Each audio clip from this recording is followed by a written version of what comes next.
guys, welcome to episode 31 of an Earful podcast. It's our first quarantine podcast with a guest, and we're back on YouTube as well, hopefully more content. So hello everyone watching on YouTube. Hi there. On this episode, we have the guest Ben Sansom, former guitarist of Lone Atlantis, now of Paper Mill, and he's also a producer at Sunny Hill Studios. We talked to Ben all about the morbid end of LTA, just to make it a really depressing episode. And then we talked about him starting all up with Paper Mill, how long that's been going for, what the writing process and recording process is, and how he moved into producing bands. Also a lot more. And on top of that, we get him to play a game at the end, which is fun. Yeah, to say the least. We do a few like visual things, like share the screen, and we watched a trailer together and stuff. So if you want to see any of that, it's on our YouTube channel at an Earful podcast. Everywhere else on all the other socials, just type it into Google. It'll bring everything up for you. If you didn't know what Google is, it's a search engine. It's been around for years. And type that in, it will work fine. That's about it. Enjoy the episode. Enjoy. There we go, boys. Hey. All good now. So how's it going then? Good. Yeah. Decent. Thank you for Good as joining can be us, in by the way. lockdown. How has lockdown been for you at the minute? I've been recording quite a lot and mixing, but it's kind of one of them that I wish I had other stuff to do because I'm just like over mixing songs and they're just sounding shit and I'm having to start again. So it's become like the quite process like where painful. it just gets more destructive. Yeah, just like because I have a studio end of my garden. It's like I can go inside and be like, oh, I'll just change that quickly and just run back out rather than just like living with it for a little bit. And like, Yeah. normally I'd be like, oh, I've got loads of other shit to do, so I'll come back to it in like 2 or 3 days and I can sort of count up a few little changes. Yeah, I need to.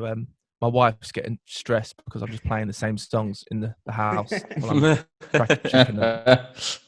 But how about you guys? Been all right?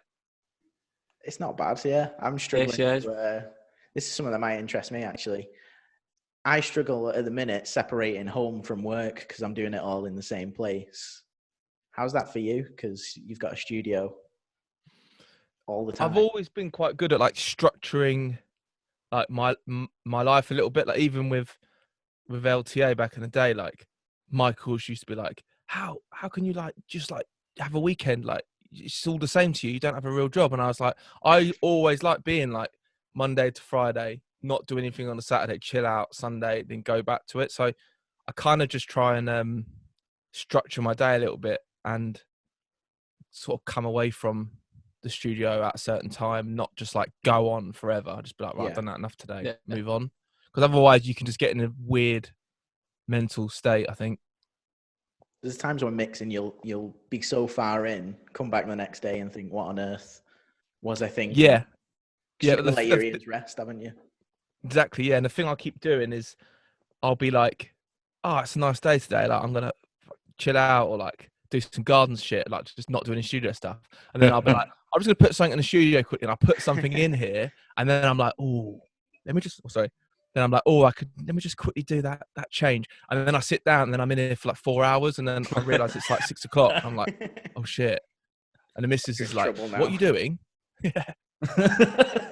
That's what mine's like, because then you start getting to demo-itis mode where it's like you just keep doing the same thing, and like, I am sick of hearing that song. Will you stop playing it?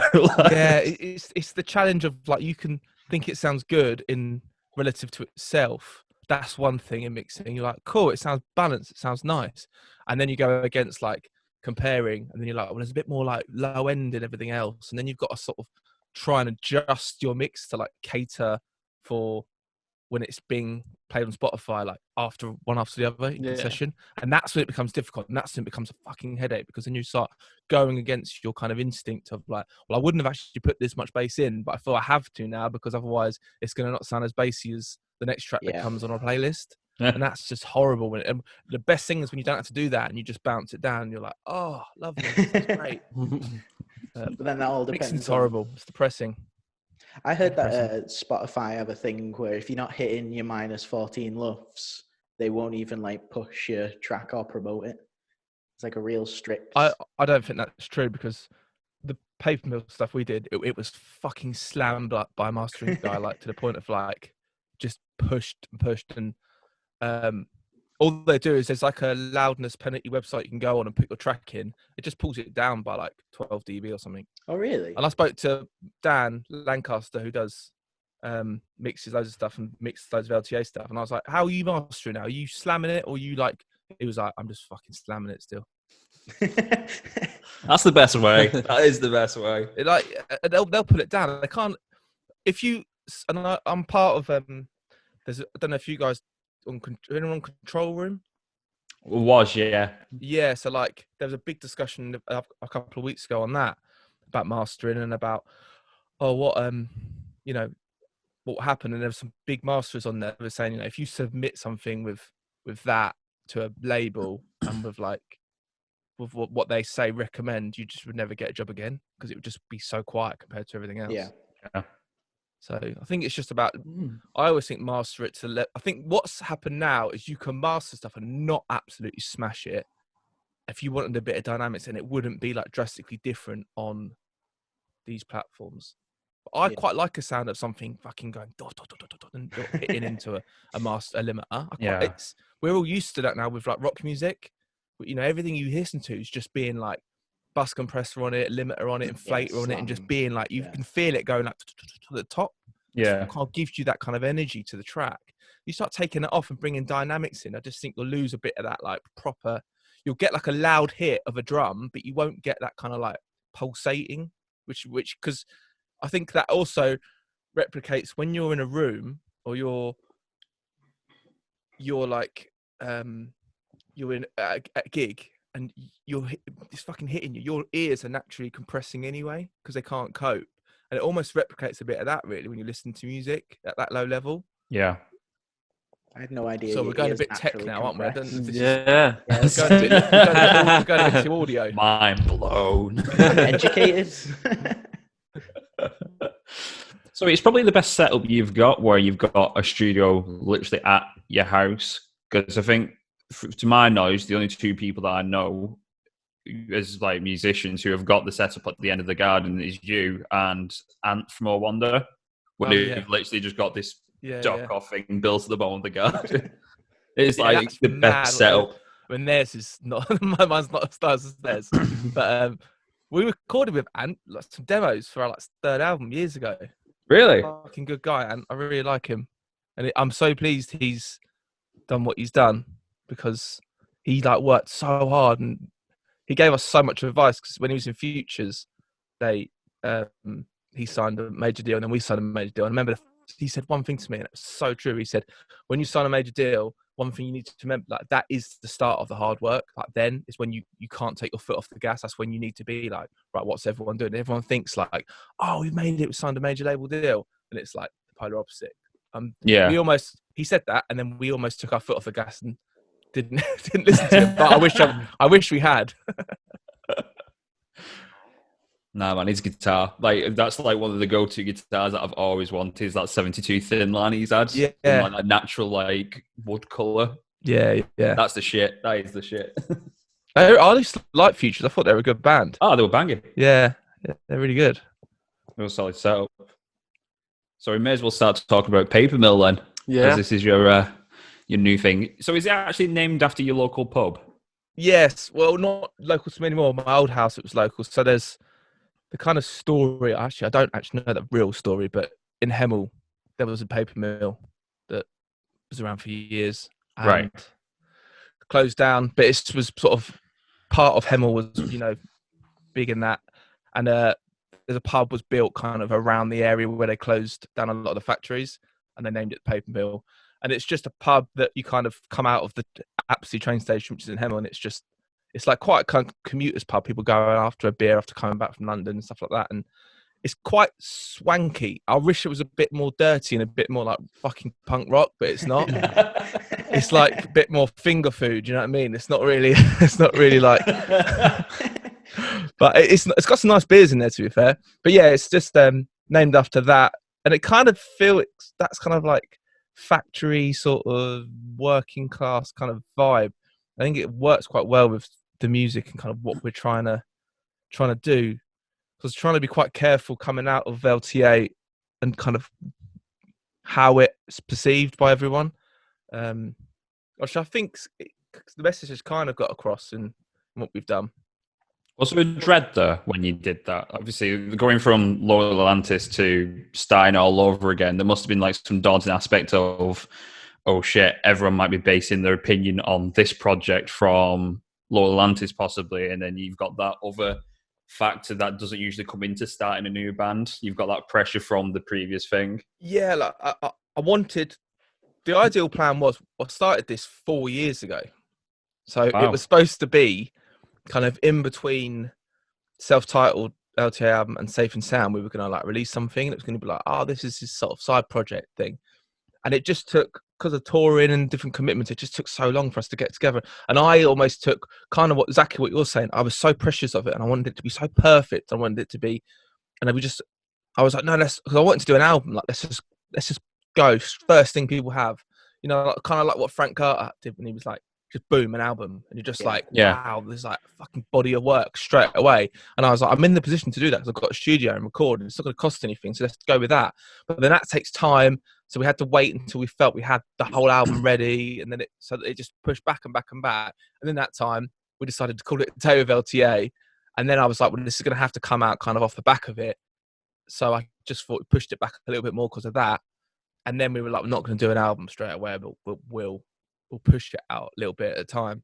And then, yes, we did that. I was really conscious, and also almost too conscious. I was conscious of what people were going to think, fans. I was conscious of like what the band members would think as well. Like, because it's quite daunting when you're suddenly going like, kind of on your own with other people and being like, oh, I'm going to write some tunes and put them out. But everyone's been really supportive. Like I said, I was really scared to show my kit. That was my like scariest thing. I was like, oh fuck, like, because we've worked together for like since like 2007, and suddenly to be like, oh, this is some music I've done without you, like. And we met up and had a beer. Like, it was probably only like 3 or 4 months ago, and I was like, he was like, fucking send me it, fucking come on. I was like, no. And he was like, fucking send me it. And I sent it to him, and he was like, yeah, it's fucking wicked. Like, and I was like, oh, I just didn't think you'd like it. And he just said like, why wouldn't I like it? I was like, because he's quite like opinionated on different music, and he was like, nah, it's wicked. He's like, I don't like things if it's not real. And there's like people trying to do things that trying to fake it a little bit. Yeah. I think he liked it because he was like, he knows what I listen to, he knows what the other guys listen to, and that's kind of it is what it is. We're not trying to reinvent the wheel. We're just trying to fucking do some cool punk rock songs. People have a good time and almost have a bit more of a positive message than maybe LTA was. Not have no gimmicks. Just be like, we're all out there. Fucking life is a bit shit at times. Let's fucking. And that's frustrating about what the situation now, because we just want to fucking play some punk shows, sweat boxes, and have people come and have a good time and have a beer with us. Which is, I think that's a very different approach to what loads of bands do these days as well. Because I know, like, for me and Matt, we're sort of like revamping our band now to the point of where we're like trying to create an image before we actually release the music, thinking of it that way. But like, that's a kind of like a fresh approach, I guess, in like with no like bullshit aspect to it. Like just going straight out there and just giving people like, just showing them what you are. I think that's, to me, it's so hard to look. And that's another reason why I was like, it got to the point with this stuff, I was like, I don't even know if it's fucking good anymore. Like, we've just gone over it so many times, and you start overthinking it, and new stuff comes out, and you're like, what are people listening to? Yeah. Do people even care about rock music? We know the situation now where like kids don't really listen to rock music, and you just, I think if you write some songs and you think they're good or you think they're half decent, just put them out. And I think the way music kind of is now, especially with Spotify, it is slightly a little more throwaway anyway. If you have a shit song or you put out something shit, people just won't listen. It's not like they have a CD and it's stuck on their shelf and it's a reminder the whole time that you release something pretty crap. They just fucking scroll through it and find the next best thing. Yeah. So I think we're kind of lucky in that sense that we can be a little bit more throwaway with tunes and just sort of keep banging them out. And if someone goes, oh, that didn't work very well, you can just move on to the next one. Yeah. I guess that's the bonus of you being a producer as well. Sorry, what's that? That's like the bonus of you being a producer as well. You can just keep like banging them out. yeah, definitely lucky in that sense that I can just come in here and but then they also feel that the pressure's on me that we can't release anything that sounds shit because it's like, Yeah. God, like they got to, even the just little thing. It's got to sound good because he's got a studio. But even that, like, most musicians have a DAW on the computer, relatively cheap in comparison. It's very easy to, track. And granted, if you look into it, but it's all free and there to do and Yeah. produce. Definitely, I think. Yeah, I mean, I say that to a lot of people that ask me. Ask like, what do I do in the music industry to be successful? What do you do? Like, there's some sort of secret kind of formula. But one thing I do say is everyone should have some sort of knowledge of like you said, or like get Logic, get something that you can record, because you'll save so much time, and so you can get that first draft, no matter how shit it sounds, you can get that first draft of your song done, then you can go back, then you can reflect on it, and then the next time you record, you go, gosh, I want to change that.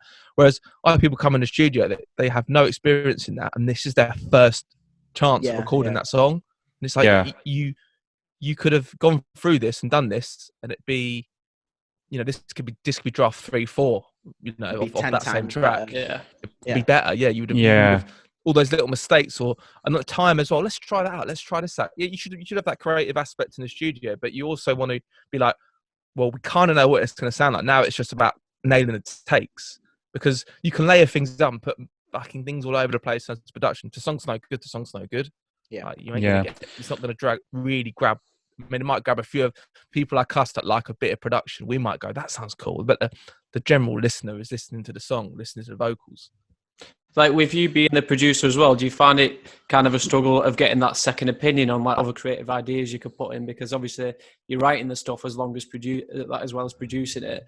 Because I know, like, when we go into the studio, it's cool getting the like second opinion of the producer to kind of give us little ideas that we could probably put in there that we didn't think of initially. Yeah, definitely. I mean, it does have the kind of process that we do is we'll demo it, which is what we've done on all the paper mill stuff so far. We'll demo it, sort of record, so we all listen to it loads. We play it in the band room, and then we'll record. But then what Matt will do, the singer, he's got quite a good ear of production as well, so he'll give me points, so I'll do it how I think it should sound, and then he sort of works like that producer. Like, he does a lot more of the kind of guitar movement and where the guitars are going to sit, and like, I think on Bruce there's like a lead part comes in on the left, and I never put lead parts like panned, and he was like, fucking let's do it, and I was like, really?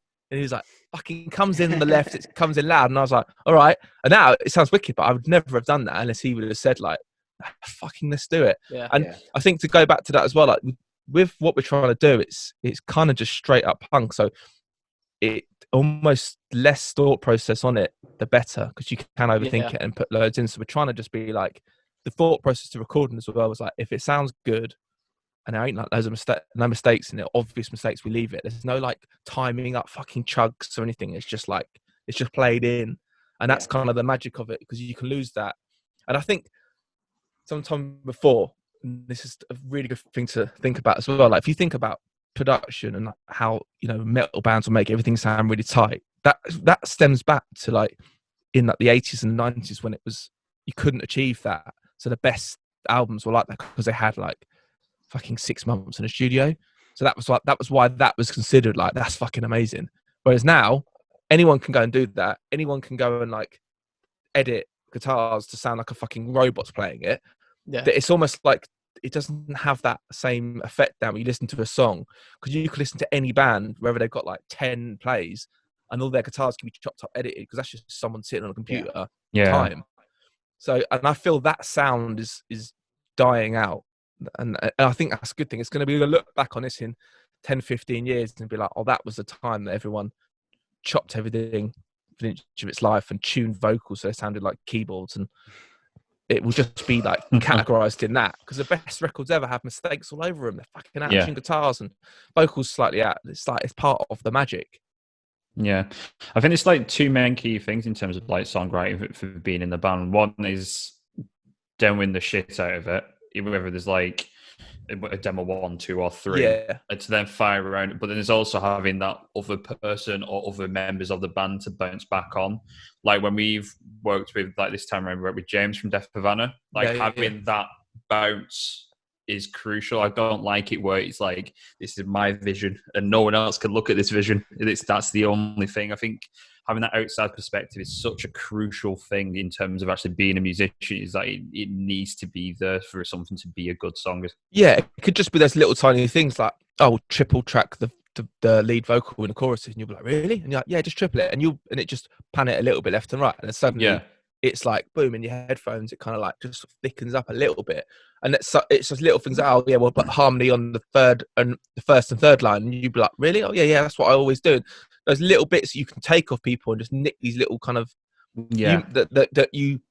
Some people know, some people don't, but the little like common things would just make choruses pop. Or little bits, you just having that extra person that might add that in is so. It's like you said, it's so important. It's just having that, and I think as well, like you said, like talking to band members and sometimes just sitting together because you can listen to different things and come up with like, oh, the guitar's too quiet on that, but actually it's just like the system you're listening to it on is a bit slightly mono, so that's why the white guitars aren't coming through. Yeah, totally. Just to sit together after like a week and be like, right, what are we going back with mix points wise? How are we going to change it?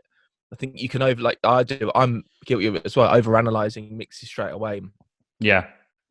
So making rash. Hard to separate that right into like mixing and stuff, because I know when I've recorded stuff, I'll immediately be like, okay, I'll just EQ it now, even though I've got to record later on, and then I'll just add this, and I've got a bus set up now, and all of a sudden, you can just go mad, and then it ends up sounding shit, and then you're like, why does it sound shit? And it's because you've just gone. I'm a firm believer, and that's just how my kind of studio is set up. I got a bit of analog EQ, and I don't know, like I'm lucky to have that. It does cost money, but it's still the same thought process on if you're recording on just little interfaces. Just get it to sound as good as possible before it goes in. Yeah. Whether that be new strings, whether that be an amp, whether that be mic placement, whether that be guy tuning his snare better. Just if you can get everything to sound close as you can, you'll just find everything 15 times easier when it comes to mixing. Because it makes the mixing process easier because you're polishing now. You're not fixing any issues. Yeah, you're just tweaking. You're just letting things sit. Yeah. You're just bringing up where there's little gaps, and I think that works up to like exactly. Yeah. So how far back does it go with you producing / recording? Because obviously the studio only came around a few years back, because there's someone we used to work with when I used to be working at O2 who was in the band who went recording with you guys. I can't remember the name though. It was something to do with Panda. I can't remember what it is. Panda. That's it. Yeah.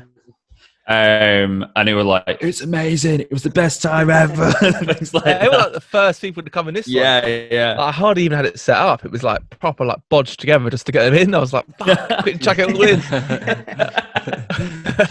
So, how long have you been producing then? Is this something that just came around recently, or is this something years ago? It's been years. Yeah. So like I did it.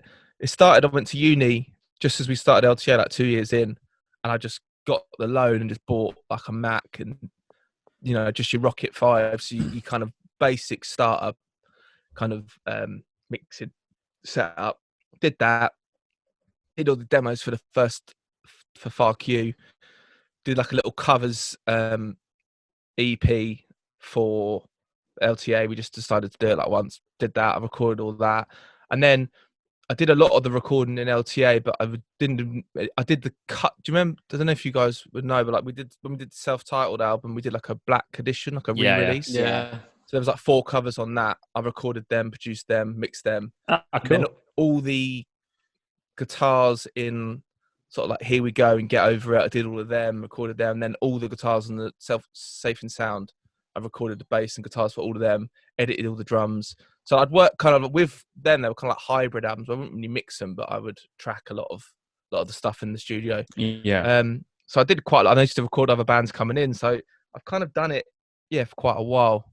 But this is sort of the first time I had like a proper website and pushing like an actual kind of brand and they're like, come to my studio, book it here. Whereas before it'd be kind of like a bit of word of mouth, a bit of, ring up email through or talk to someone and that. And I'd be like, yeah, I can record you. Because we used to have Titan Studios, which was in Watford, and we had all the LTA stuff there. So we had like a little kind of studio and a room to play in as well. That's pretty cool. I remember reviewing the black version of the self-titled for a music magazine when it came out. Did you? I was like, "This is sick, Robbie Williams." That was so good. That was like my favourite time in LTA around that. Definitely one of the best periods. Like, we had a guy called Ali, who was I think he was, I don't know his actual title at the label, but he's now at Polydor, works for like 1975 and Billie Eilish. She's just done really, really well. And he was like, right, we've done this record, we've done really well on it, but I want to push more sales. I want to get the sales up. So he's like, we do a special edition, you do covers, we'll put on all, and he just put it all together and was like, Ben, can you record the covers? Like, yeah. And he just we chucked it all together, and it was great. Like, it worked really well, and everyone loved it. It had all this extra content and these B-sides, and then it just helped us. You know, that's still our best-selling record.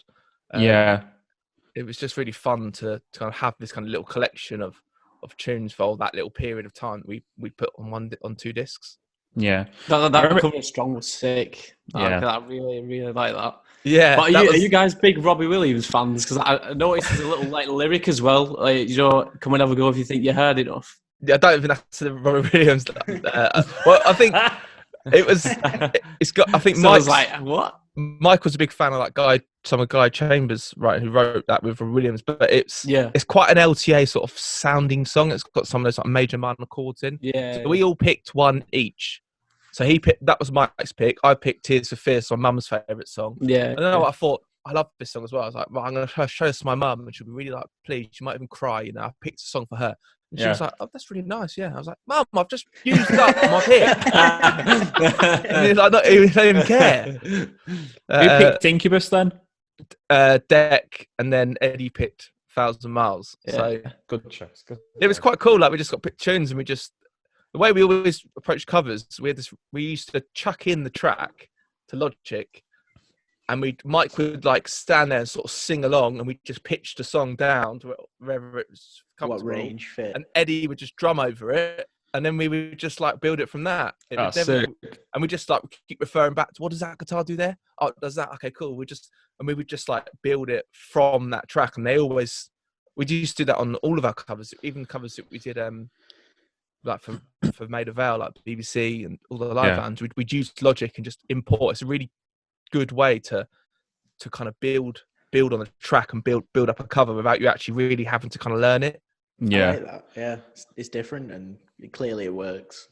Well, Eddie's just a fucking machine. He just literally like listen to it about 3 or 4 times and be like, "Yeah, cool. Oh yeah, I'll go close hi hat for the verses, and we'll have like and just be like, bang, done. Great, nice one."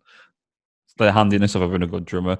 I remember when Self-Titled came out, and I think it's one of the only times I've then gone, shit, this is the most humbling experience where a band's like target audience has just kind of like increased massively, because there was just that massive uproar when Here We Go came out, and it was like, oh, everyone's really getting into Lower Atlantis now. And I think it was one of them bands I was like, these guys really do deserve like just getting more people into them. I think that was the best response I've seen. Yeah, it was weird because we it was like almost never really happened, because we were with Ireland, and then we did Change in Tune. It didn't go very well. I think there's a few reasons why that happened. Maybe we released the album too quick after World Record come out, and we were just like got dropped by Ireland. Our manager got pissed off with us because we went and spoke to another manager while we were with her, and she was like fucking livid, like fuck you. So we had no manager, we had no label, and I was sitting talking to our lawyer, for all people, you know, when you've got no one, you go to the lawyer. And I was waiting to play football, and I was sitting in the car park and I had my football gear on, and he was just like, mate, like, you know, we'll just have to wait and see if something comes, but like, it doesn't look likely that we'll get a deal. And I was like, what the fuck are we going to do? And then we literally, like, Eddie went to a Death of Vanna gig actually in Southampton, and like spoke to Jamie Osman, who was our manager the whole time after that. And he was like, played him English Kids in America demo, and he was like, this is fucking wicked. And he was like, I'm starting my own label. It's being funded by Sony. Like, I fucking want to sign you. So we just from that Brilliant. signed that, and then that was it. But like we actually Ireland took the option for the next record and paid us the advance. So we were like, it was going to come out on Ireland before that. Yeah. And we were like, fuck. And then they turned around and said, oh no, there's been like a thing. We're not going to sign you now, but you've already signed a contract. You get the money. So they gave us the money, and then we signed to Sony and got another advance. We got like 2 advances, same album. So that's why we built the studio, because we were like, fuck, what should we do with this money? We were like, let's just build somewhere that we can record, practice, do all of our shit, store all our gear, and did that. And then that's how that album was all recorded there. So we got because we had that set up, we got Dan involved. We had no time limit on recording days. We could just plow through it. We could, we could just sit there all day and work on guitars if we wanted to. It helped so much, but fucking, I mean, I don't know why they gave us the money and dropped us, because Fucking hell.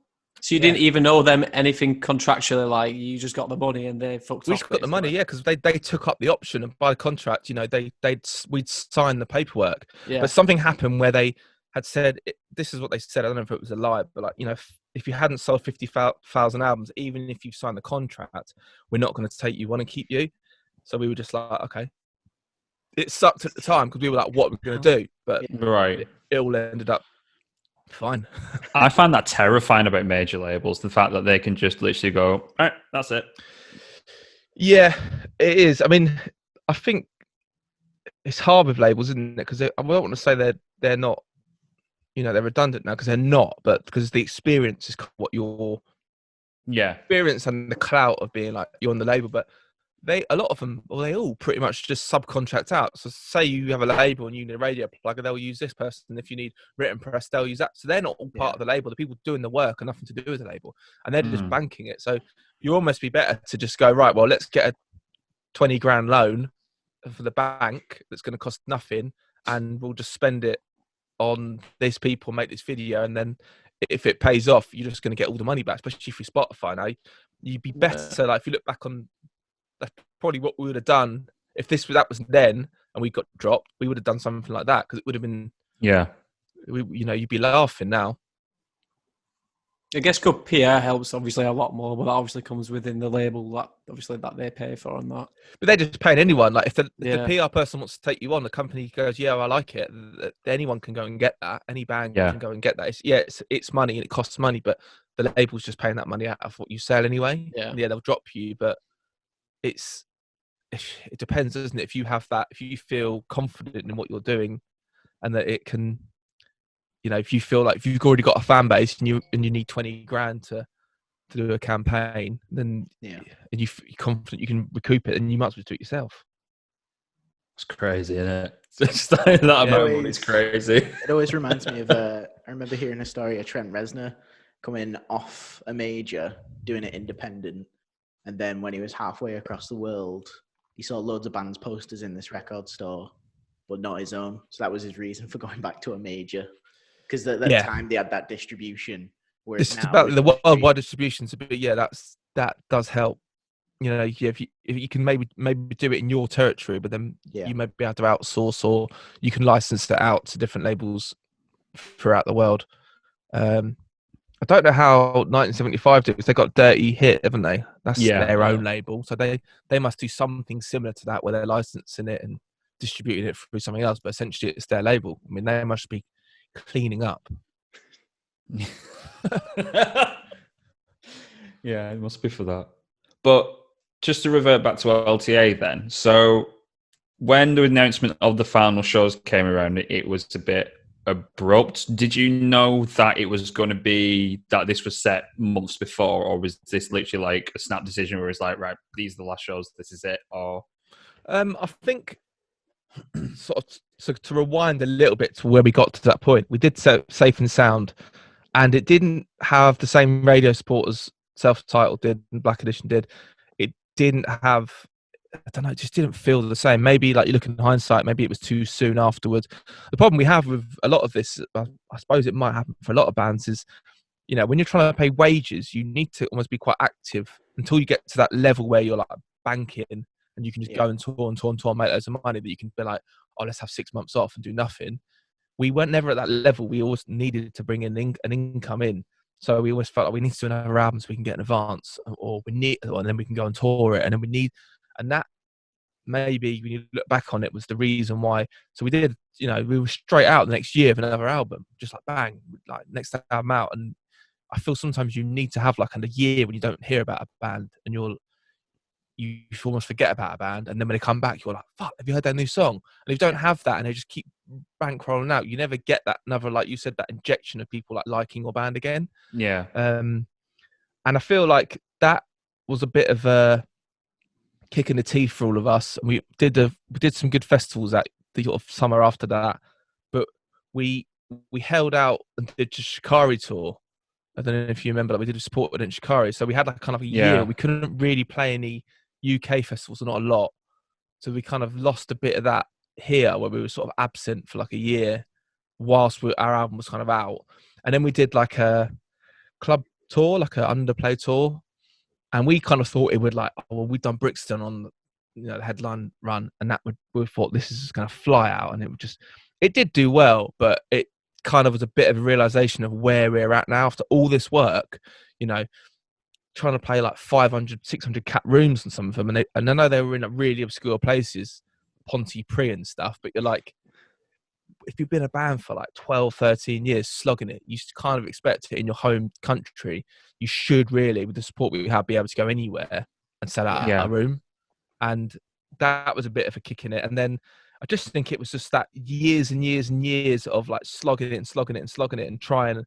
We just all lost a bit of that motivation of, like, it felt like a job. It felt like, oh, we've got to go and record these tracks in like for instance, we went and did like 4 songs in Conk studio in London. It's really fucking cool studio. And we like put them together like a live kind of, I'll mix them all, and they'll be like all filmed. They're all filmed. Never spent loads of money on it. Never used them because we were just like, oh, do we need to do them? They were like, we just, even when we were all there, it felt like, oh gosh, I want to go home. Don't want to be here. And you look back on it now, and they're like, that should have been fucking great. We should have all been like so up for it. And I felt it got to that point, and Mike was one of us. I just don't do this anymore. Like, I feel my life's on hold, and we're just waiting for this kind of. We never got to that level where you're just like, it feels like we did really well, and we do a tour in the UK once a year, and you'd feel on cloud nine, be like, this is fucking amazing. The people love it. The shows are great, but because we only really do that in the UK, you're looking the rest of the year, you're fucking sitting at home going, what are we doing? What you doing with your life? Every year goes by, and your friends are doing better in their careers. And I've always done other things as well. I've always had the studio stuff, and I've got another business as well. And I've always kind of been quite focused on, well, the band isn't going to last forever. As much as I love doing the band, and it's like, it is my main source of income, I want other things as well, other strings to my bow, just for life experiences as well. And the other guys, they do have things, but maybe not as much as I did. And it just got to that point where we needed a break, because we just said, let's just fucking. And the frustrating thing is as well, is like, say frustrating, it was all of our decision to kind of, mainly Mike's, we all sort of agreed it was a good time. But the next lot of stuff we were going to do, we were going to self-produce the album. Mike was going to come in with me, and we were going to demo the whole thing. And we were going to like self-release it. So we would have been on like a 75, like kind of what 1975 did, like our own label, going through a distributor, and be able to just like, take all the money. And it would have been, financially, we would have done really well and been in a much better position. And that's what our manager sort of stressed, that he was like, this is so frustrating, because if we would have maybe fast forwarded a year and seen what it could have been like, so sliding doors, isn't it? We could have been in a position that could have allowed us to be a lot more financially stable, and then you could take off a year and go and do stuff after that. But I feel like you almost need to do this bit, jump out, try something else. You never know, in a few years, we might just say, let's go and do a tour, let's go and release some music again. Yeah. I think having that fresh air might just be like the open picture that you sometimes need, just to kind of see the bigger picture on that. Just to kind of see where you are and what you want to do, and just clear your mind a bit. I think that makes perfect sense, really. Because for yourself, you've been doing LTA since the beginning. You were the founding member. Did you find it like as sort of the perfect circle, because you began it and then you've kind of finished it? Did it feel like it was the right ending for the band at that point? it did. I think it would have been nice to have done it. I feel like we kind of like. It would have been nice to maybe do it like 6 months earlier. It kind of felt like we did like Safe and Sound, and we should have said it after like the end of that year. Let's kind of a bit of a break. But I would have rather have just said, we should just gone on a break and said, let's have a fucking 4 years where we don't do anything, and don't put. Sometimes you've got to put a stop on it, and it becomes a bit too like certain. Where and then you get put in like a kind of like thrice thing where you're like. Or like Lexus on Fire, where you just sort of keep coming back and going, like, it just becomes a bit like, we've broken up. A year later, now we're back. It's like, oh god, he just becomes a bit like, he's like, just say we're gonna have a bit of a break, or like we're not gonna do this. We're gonna focus on other stuff for a bit. I think there's nothing wrong with just kind of just putting it to bed, but I think because we wanted to go out and a bit like I think financially as well, people wanted to have a bit of a security of, so we thought we'll have to do these shows to get some money to kind of give everyone a last send off goodbye. But it should have just been, these are some shows we're going to do, we're not going to be around for a while, like we're going to go away and try some other stuff. But it's all easy for me to say, it's just my opinion looking back on it now. Like I don't regret anything that we did played those 3 shows. 2 of them were good, 1 of them was a disaster, but which one? we was at the Manchester Academy. It was at the Manchester. That was great. That was amazing. That was the best one. It was fucking good. The Birmingham, it was just like Mike lost his voice completely, and basically like lost his voice. But like it was like half an hour before we were going on, people were like, "Fuck," and he was like, "I can't sing." I just like went to his warm up. So we were like, "What are we going to do? We can't pull it." They were there. Yeah, not half. So I had to like, I had to go out and like say like he's lost his voice. We're still going to perform, but it just got a bit all over the shop. So like we performed, but then Dan Lank was there because he was supporting. So he like produced a record, and he's got a great voice. So he like came and sang some songs. He was like, "Yeah, I can do it," but he didn't know those are the words, and it was just really fucking awkward and shit and horrible. And then like we do like a drinking bit in like one of the songs where like, we chug beers, like, but then like, Mike's like doing it. He hasn't got a voice, but Mike's Mike, and he's just fucking still necks a beer. So people are already thinking, well, he can fucking neck a beer, but he can't sing. So it just became like, and that's just the fuel for everyone afterwards. Just I didn't read it. I was, I'm not going to fucking read any of this shit. But like, apparently it just kicked off online, and people, people still now, like, where's my money for the Birmingham show? Like, can't believe what happened there and all this stuff. So then we did the night after that was obviously Brixton, and Mike's voice still wasn't really right. It was still, and then we had to like get a doctor in. Cost like the best part of like $1,000 to like sort it all out. Holy shit! Yeah, it was fucked up. I know, but like, yeah. So it didn't. I mean, it just was one of those things. Just unlucky, and that's what happens. People that sing. Yeah.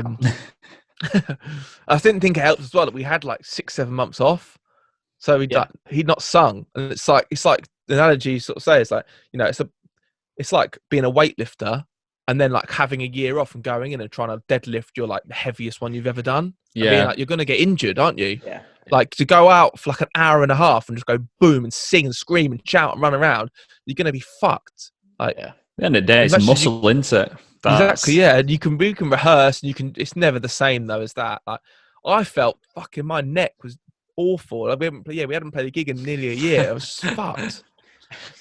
Every time I do a gig, because I'm like, oh, it'll be fine. I just move around like a prat, and then the day after, I'm like, so it's worse. Like on tour, you're like a bit hungover because you've got a bit excited the first night, and you just like wake up and you're just like, oh fuck, bangover. Awful bangover. It's like you've just been in a car crash with like the thing where you know, just so bad. It just feels so shit.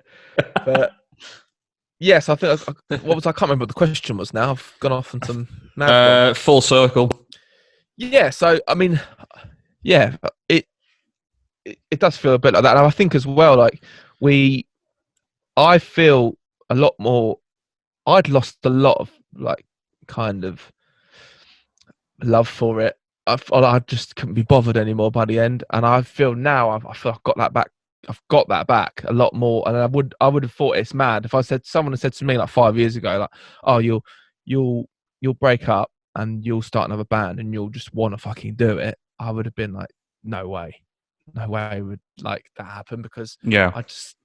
I'd lost that completely. And even like anything, even when we'd have like press or something like that, I'd be like, oh, I can't be bothered. Yeah.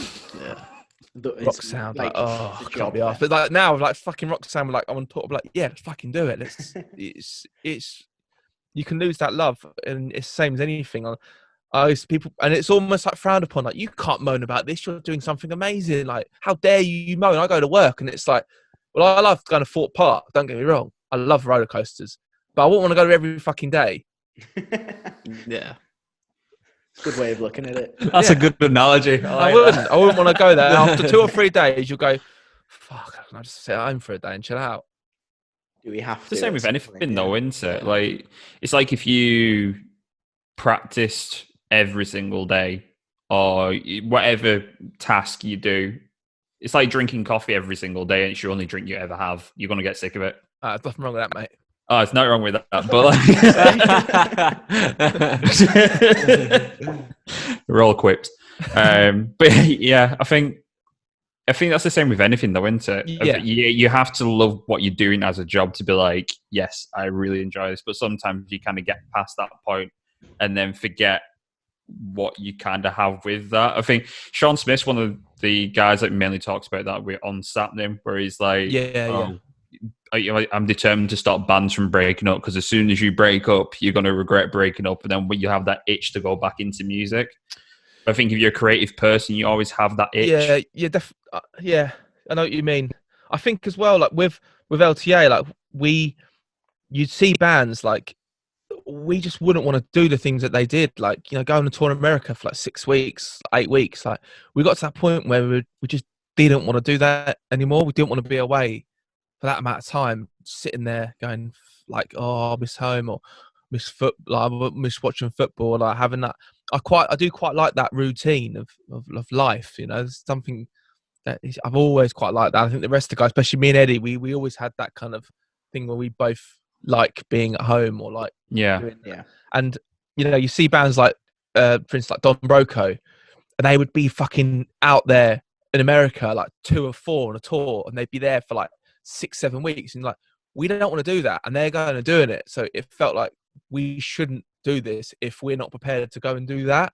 Yeah, we needed to do that if we were going to, you know, they could probably go to America now, I don't know what the numbers are, and play, you know, good headline shows, because they put that work in, and they always had that work ethic a lot more than we did, and they always just fucking wanted it, you know. Yeah. And it got to that point where it just, that love had gone, and we'd almost be like, sounds like I'm just more of an excuse, but like lying if we would have kept going. And I think I think that's one of the things I went to, because it's different mindsets, isn't it? Like, obviously for yourself, you're married, Eddie has a kid. I think those things come into place where there's like certain priorities have to weigh up. And I imagine the further you get down the line, the more difficult it is.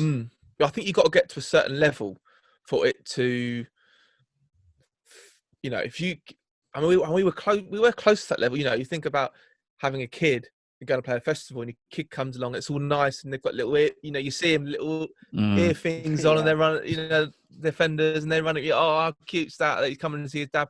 You know, that's great, but you've got to be at that level where you can bring them and go on a tour bus and that. Otherwise it's like, oh yeah, they're hanging in the van, you know. It's not really the same effect, is it?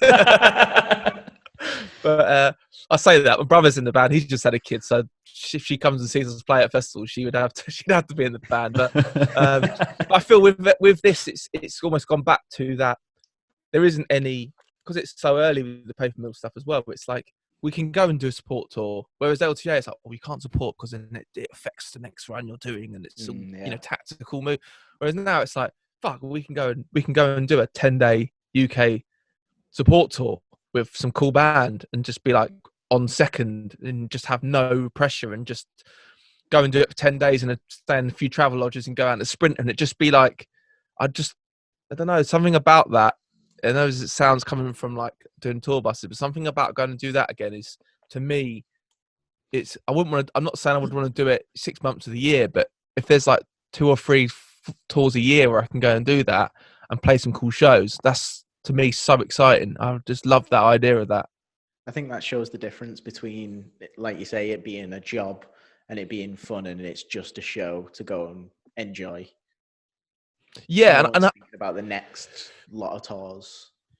And I feel with Paper Mill and the way it's set up and the people in it, it's never going to really change from that. I'm not saying it, whatever level it gets to, whether it gets to playing to 50 people or playing to 1,000 people, the setup is going to stay the same. It's going to be loud. It's going to be cabs. It's going to be noisy. It's going to be that's never going to really, it's not going to be like LTA where I think it will kind of evolve into this slicker kind of performance, because we're all a bit older and we've all had the same roots kind of since the start. We're not trying to do anything that feels forced and trying to create any sort of gimmick, and there's nothing wrong with that, but I feel like I'm hoping that fun can kind of stay in it, and that's what I'm trying to create something that does. It's just, it can get bigger and bigger, but the idea of it and how we look upon it is the same the whole way through. I like that idea as well. Going back to when you said you were planning to do an album with Paper Mill, and then you pushed it further because it was coming off the back of a LTA release. Did you already have stuff demoed and written, and it's just sat there on the shelf for a while, or has it been, back and forth constantly?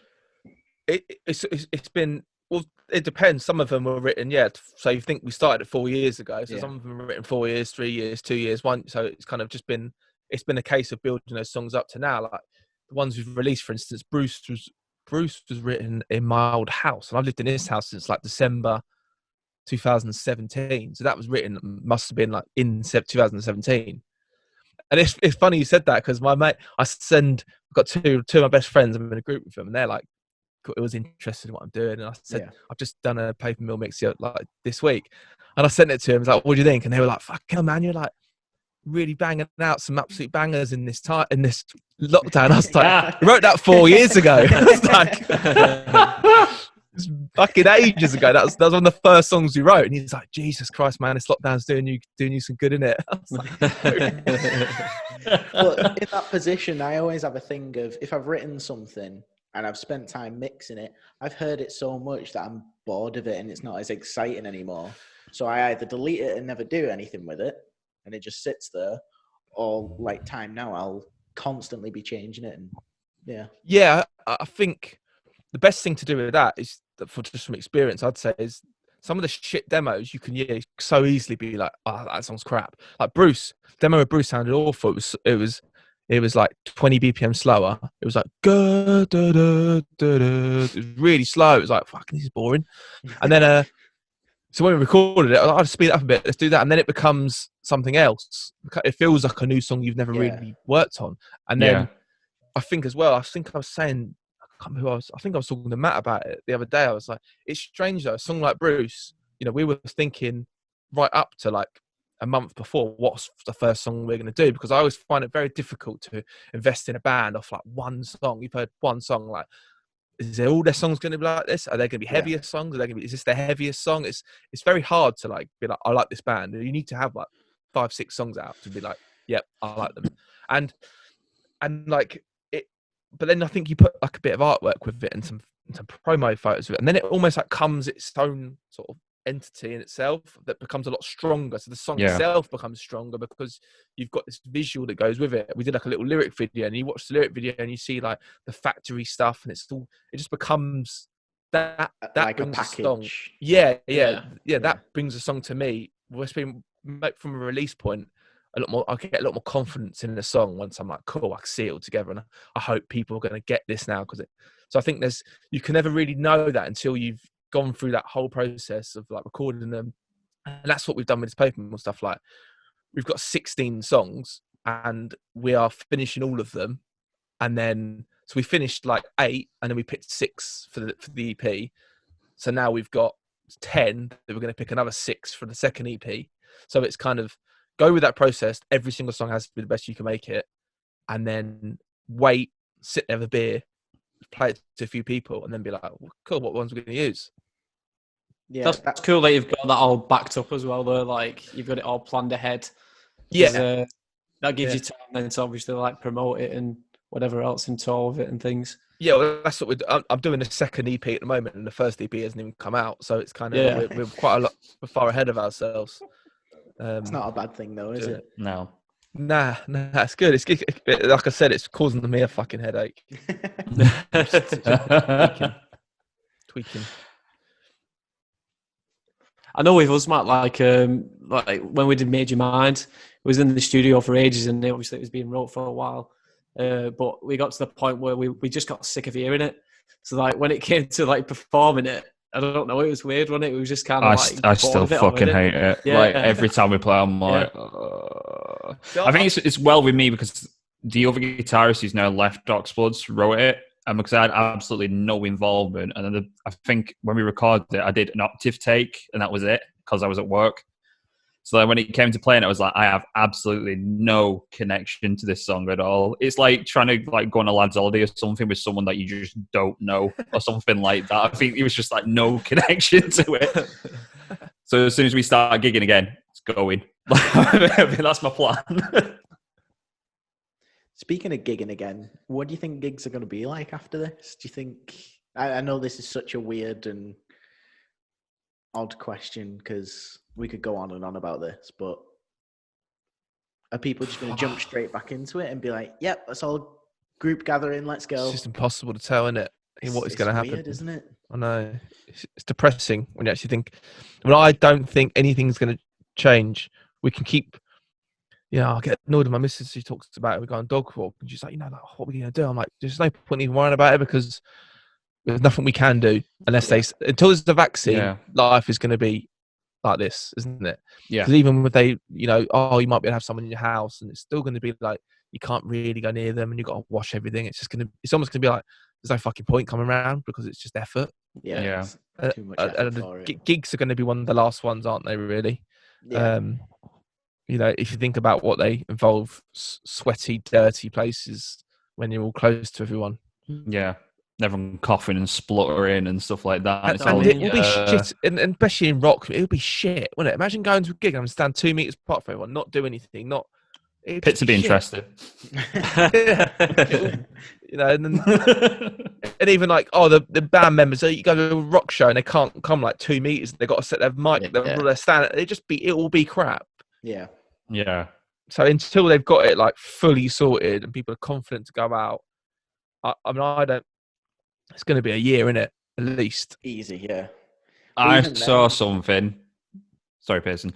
I saw something where it apparently in an article that it's going to be next autumn, apparently, when gigs are going to be apparently up and running again to back normality and stuff like that.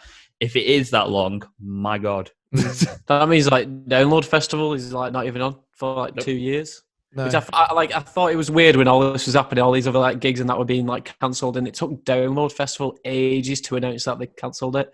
Because I was thinking, is it going to go ahead? But it's like there's no way it could even happen that because like as you're saying at gigs, you think about how sweaty people get there and how close people get. Imagine at a festival, I know you sleeping in a tent for 5 nights. Oh, yeah. It's depressing. It's very, and from a personal point of view, from doing this band and waiting all this time, it's fucking typical.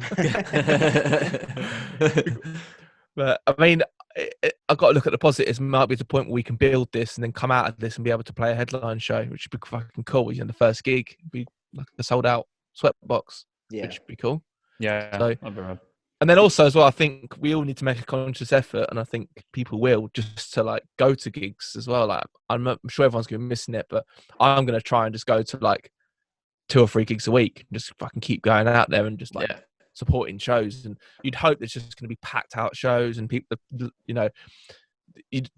same as anything, bars and restaurants. You just would hope that it's going to be fucking strong coming out of it. It's not like we're in a recession. We should all have a lot more money because we're all not spending it, sitting in.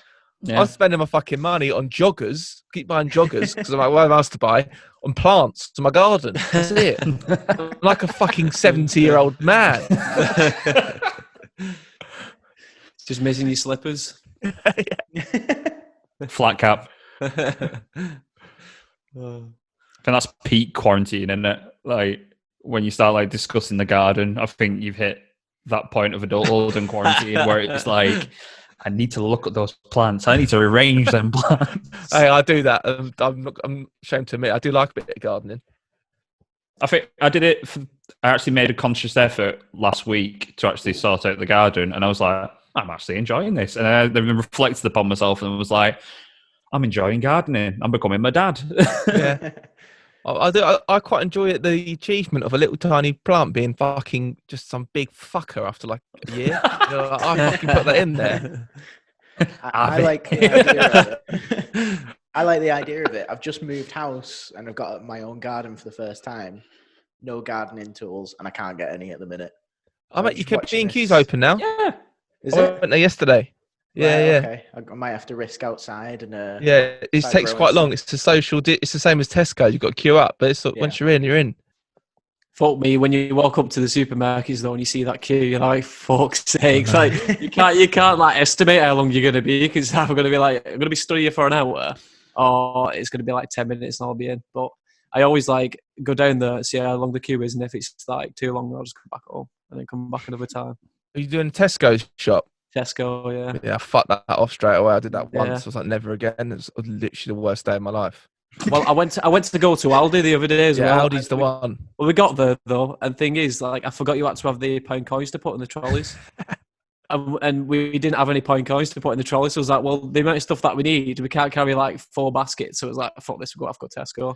But Audi's, if you think about how an Audi's set up, it's just like 3 fuck off long. Well, my one's like 3 huge aisles. So Yeah. you go down one. Whereas like Tesco's is all the fucking multiple ones. That's why it just takes so long. Have they put the Should go arrows in on the between floor as well, those. where you were? Yeah. So you go down one, so confusing. and then you need to get cheese or something, and you got some fucking woman behind you, like fuck, got to pick it now because she's gonna get pissed off, and you pick the wrong one, then you go back round. It's like, oh god, it stressed me out so much. I was like, fuck, someone behind me. I've got to make a choice. Oh, I was like, I said, come back to like 2 hours. I'm not doing that again.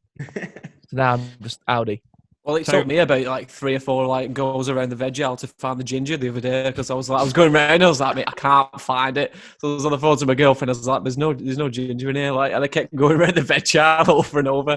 I was thinking like people are probably just watching me now, thinking, what the fuck, mate? There's no fucking flour anywhere, is there either? Oh, No, there's no Oh. flour. Fucking No. flour. What's that fucking everyone making cakes for? Everyone Also, courgettes. There is no courgettes anywhere, ever. It's just them, lemons, potatoes. What are they making? No Like- potatoes. I did a shop last night because my girlfriend's been working weekends at Morrison's. So I was like, right, I'll just do a shopping and I'll drop her off. I saw the queue, went, fuck that. I'm not doing that. I'll do it later on. So 7:30 at night, I go back. It's like, no queue. Great. Okay. I can just go in. So I go in. You've got to find and it each there's time. Fuck all. It's like- I did a 10:15 on a Friday morning at Aldi, and I was in there a bit early and it was pretty busy, and I looked outside, there weren't a fucking queue, so I was like, that's the time I'm going to remember, 10:15 on a Friday. Try and get in at that time. might have to drive down to your Aldi if there's no queue at 10:15. From Wigan. Like, Yeah, it's in fine. 4-hour trip. So I'm here. Thanks for the recommendation. My dad was like that. He was like, you have to get there into the Lidl in Wigan 10 to 8. That's the peak. That's the time I've to been go. going at 8 o'clock. I was like, no. For one as well, the actual aisles in Lidl are too small. Like, they don't fit an average person down it in the first place. You can't have the movement of like 2 opposite sides on a Lidl aisle. It has to be like one stops, and then it's like I've been in one of them like really small streets where all the cars are parked, and then they have to like go into one bit whilst the other person goes past. It's just Do doesn't you do work. the sort of like awkward hold your breath, walk past someone thing? Yeah. keep doing that. I'm sort of like, Yeah. yeah. I always, Don't I push always it. feel weird when I come out of a supermarket now, because like I have this sort of like, I don't know if it's me like building up inside my own head, but I come out and I've got a banging headache and I feel ill myself. And I don't know if it's because I know that like somebody could be infected that's in there. I don't know. It's something that Yeah, like I know what in you my mean. conscience that like makes me feel ill after I come out. It's probably all the I weight just feel lifting for not everyone- having a trolley. What's that? Sorry. That never landed. Never mind. It's okay. What did you say? What did you say? Probably you carrying all your shopping from not having a trolley. every time you go. True. Go on, Ben. Sorry. I was just saying, I just don't like the way that everyone's. You feel like everyone hates you. Does everyone else think that? You feel like everyone's Yeah. looking at you, Yeah. like, walking away Yeah. from you. Like, oh, fuck. Like, But it's okay because I hate everyone in the shop at the same time. Anyway. Dude, you smile at people and they just frown at you. It's like, okay. Well, I got shouted at the other day because I walked towards the tills, and this was when that new like arrow thing came into play. And I went towards the tills, and all I heard is this, "Hey, hey!" I was like, "What the fuck?" I was like, "Where's that coming from?" He's like, "Queue's over here, mate." I'm like, "What the fuck?" He was stood right at the other end near where all the alcohol is, and they were doing a queue all the way around there, and I'm there just like trying to like sneak into one of the tills. And I went back, went around all the aisles, and that went into the queue, and it was fucking massive. I was you like, should have just fucking "Jesus walked in and be like, Christ." "What?" You should have been like, "What are you gonna do? You gonna come and fucking get me?" That's You true. ain't come nowhere Actually, near me, are ya? Apply 2 meter rule of distance between you both. Go on, then. Go on. Fucking hell. How on earth did we get onto shopping? We went from festivals to shopping. Type of topics you want on a podcast. Yeah. Oh, there's one more thing as well with shopping. Like when they hand Oh, here you we go. the end, like so you finish doing all your packing, they hand you a receipt, but they kind of like hold it with the tips of the fingers and then like stretch it out to you. Yeah, it's like they just don't want to speak to you. They don't want to be touching you. So it's like, That's it. It's there you like, go. "Yep, there you go. Fuck off." Right, moving on. So we have 2 segments that we do in every podcast. So the first one is pet peeves. So the rules are you basically pick a topic that pisses you off, we discuss it, and we go from there. Okay. I haven't got a topic. I got more of a thing people do that annoys me. That's Okay. fine. Does that count? Yeah. So it's a kind of. I think it's hereditary because my brother is the same, and I don't know, my mum and dad aren't really. So maybe it's not, but it's in us, in our genes. Basically, people that bite their forks and scrape out when the food's hot or anything. You know, people go, "Oh, it's hot," and they bite. Yeah. Or they like they'll pick up something and they'll like crack their teeth with their fork and they put it in. And people that scrape their plates with their knife and forks, like they're cutting like they'll be cutting an egg, like a fried egg that's like you could cut it with a spoon if you really wanted to, and they'll go like that and fucking go through, and you just think, "Oh my god, it's the worst noise ever." It's and I just get angry with people that do it. Why do I need to listen to that horrific? It's like horrific noise because you're fucking slicing through a fucking egg with a steak knife. Oh man, it does my head in. Yeah, I some agree with you. eating habits are the worst. Yeah. People that eat like this as well. There's like videos, isn't there? There's YouTube videos of watching like some woman eat like a fucking grapefruit or something. She's like, people actually get off on it as well. Yeah, I know do that. It's So like, what the gross. fuck? It's a category on Twitch. People just live stream them eating. It's so weird. That is weird. But yeah, that's my. I mean, it's not a category. But there's another one actually I don't like as well. Where I'm on this. It's not American. I like Americans, but I don't like it when American people we'll say like Parmesan, yeah, like, and I'll say Parmesan. You'll say it in your northern accent like Parmesan. So say Parmesan. Parmesan. Yeah. Amazon. But they go like Parmesan. Yeah, And they'll Parmesan. say, Yeah. and they'll say like, so they'll kind of put on like the accent of where it's so fajita. They'll go fajita, and it's like you're not Mexican, so why are you saying it with some sort of like twangy, like to make yourself sound, a little bit cultured, and that they all do it. And also another thing I really don't like is when they call us British. Like, "Oh, you Brits, oh, you British." Like, I'm not British, I'm English. I don't call myself British. I call myself even though like I know we're part of Great Britain, but we don't classify ourselves as Brit, do we? Do you classify yourself as British? No. English. Just say I'm English. Yeah, I'm English. So that annoys me. Those two things. I do like Americans. I don't think this is slagging off Americans, but I don't like it when they say things Parmesan. There is one English guy who does that as well, and it's Jamie Oliver, and it pisses me off every time he does like a cooking show, and he says like chorizo, but it says it like in a really like Chorizo. later. It's like chorizo. My sister-in-law and her husband, they call it chorizo. What? Like they got a lisp. Yeah, Chorizo. I'm like Mike Tyson style. Chorizo. What? It's chorizo. Chorizo. Chorizo. It reminds me of like Steven Seagal, who always implies like he knows every culture perfectly, so he'll speak horrific Spanish to Spanish people and bow to Chinese, Asian cultures. It's a similar thing. Just don't bother. Stop. Just let it go. Just move on.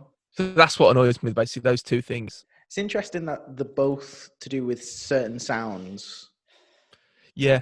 Audio, isn't it? Yeah. Yeah. My ears. You just know like that frequency I despise.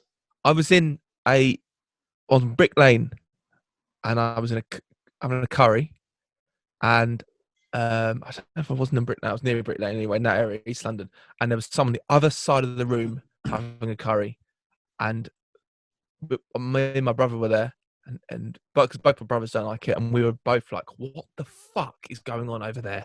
And he was like, "It was almost high pitch, like squeak," and I was like, why do I need to listen to that? You know? Yeah, no. It's just not acceptable. We're all trying to have dinner. Biting of the fork's worse, and people do it when food's hot. They go, Yeah. Yeah. Just the act of biting a fork in general. Yeah. "Why would you want to do that?" No, you wouldn't. I think you should sample it, and that's in the squeeze it in the paper mill. It's just the worst thing ever. Now that we've talked about the whole steak knife on a plate thing, the actual sound, because I know it so well, it's like Right, stuck yeah. in my head, and it's just like a loop. Just like when you get the yellow bar thing on Logic, and it just keeps going round and round and round. It's like that. But it's always with like, my nan does it as well, but she can't hear. But she does it when Christmas dinner around mine is. My brother has to leave the room sometimes because it's that bad. But she'll do it with like cutting potatoes or something, and you just keep going because you can't hear the frequency. Keep going and go, and it's just squeaking because it's really high. Oh, Plate's gone. It's just like into. oh god, yeah, horrible.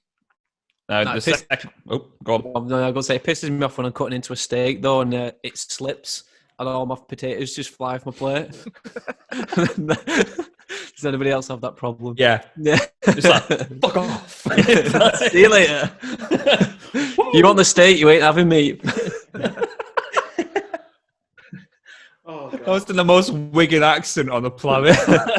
You ain't having me. No. Fuck off. Right, All so right. the next one we have is we also cover horror.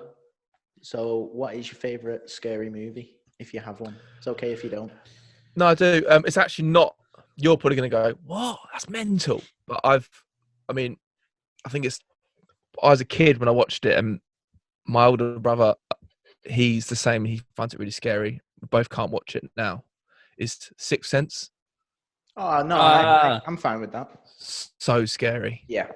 Like when she's in the kitchen, and he's like, "Mummy," and she turns around, and she slit her wrist, and all the cupboards are open. Oh, it makes me shiver now thinking about it. Yeah. Oh god. That's a great film as well. Or I'm actually making my head stand up. Oh god, when when she looks down the hallway and it's the boy's like, "Hey, let me show him." Dad keeps his gun and turns around and he's just got half of his fucking head. Yeah. It's like in that 70s sort of like club. Oh Yeah. fucking hell, that's so No, it's the when he's in the little homemade tent in the room, and then he turns around, that girl's like throwing up and shit. It's like, no. yeah. It's so many scary. And even when there's the he's in that spiral staircase and there's like he's someone in the cupboard. Remember that bit? There's like Yeah. a medieval guy that's done something bad, like back in. And he's like saying, like, "Let me come out, like open this door, or I'll grab you," or something like that. Yeah. Yeah, I've got to Fuck, rewatch man. this. It's been so long since I've seen Yeah, it. same. That is scary. But it is That the fact and- that, like, it takes you by surprise. Anyone could just be the dead person that he's seeing. And you just Yeah. don't realise. Yeah, I need to because wife's not watched it, and we've said about watching it, but I'd have to. build yourself up I'd to be it. scared. Yeah. Trying to think what else. What are yours? And it might give me another one I can think of. What's your scariest film you've ever? All your threes. Well, like, my favourite horror film is Halloween. You know, the Yeah. Michael Myers and all Yeah, that. yeah. The original. Matt's is Mine's Elm The Shining. Street. And, yeah, Elm Street. Fair. Yeah. Classics, really. Mine sounds Yeah. wimpy compared to them, doesn't it?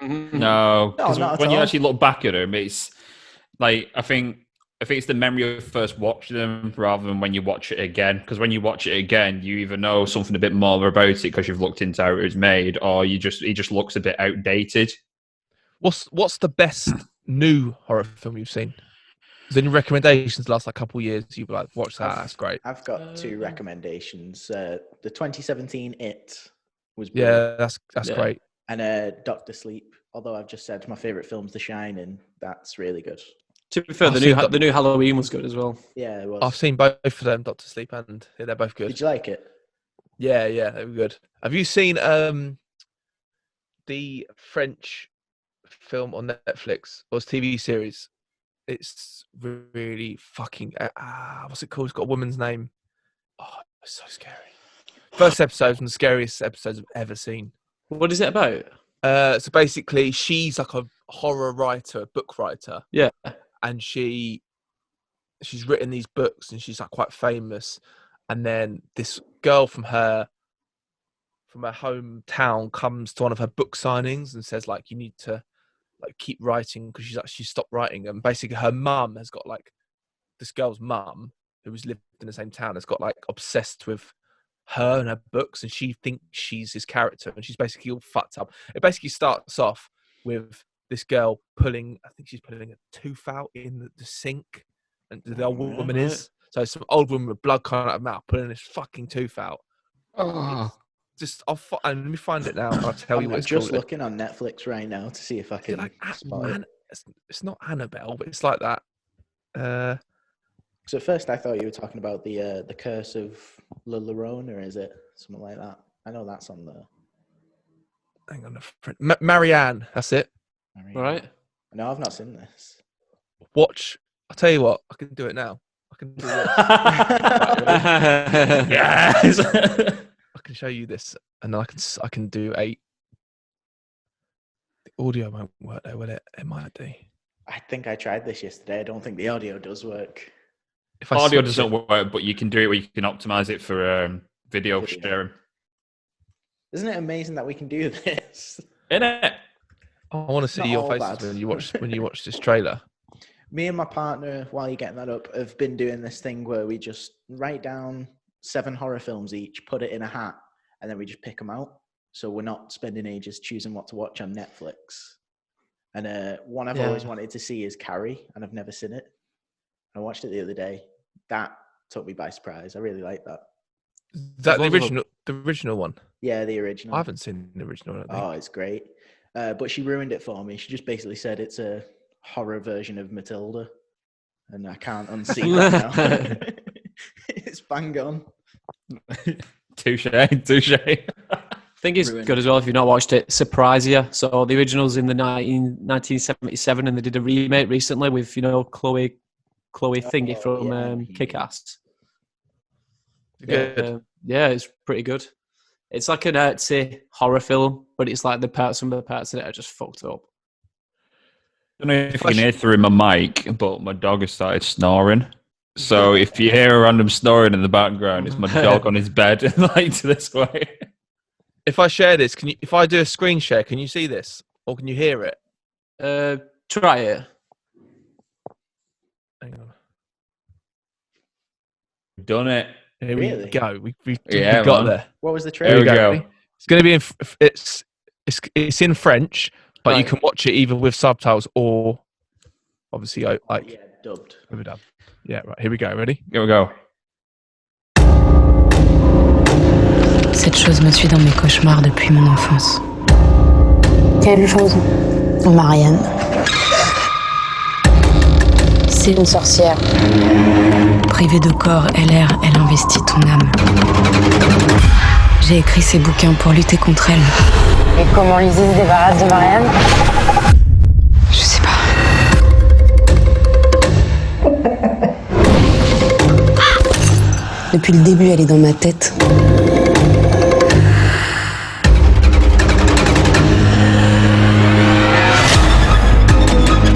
Je te préviens.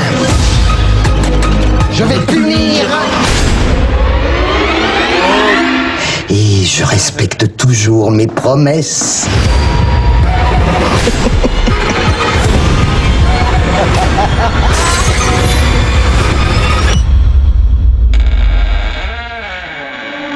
I love that creaky door sound. Standard Creaky door.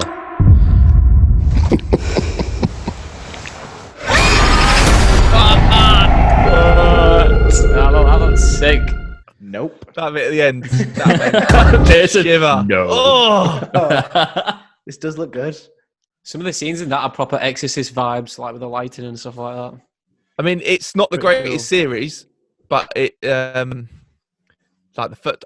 You pretty much just watch the first episode, really. It's Yeah. clearly The series gets done a bit enough for you to shit. bring it up and chat about. So You know when something scares you so much that like your legs start to tingle? Do you ever have that? It goes like through your whole body and you're just like, fuck! It did that to me. I was like sitting there.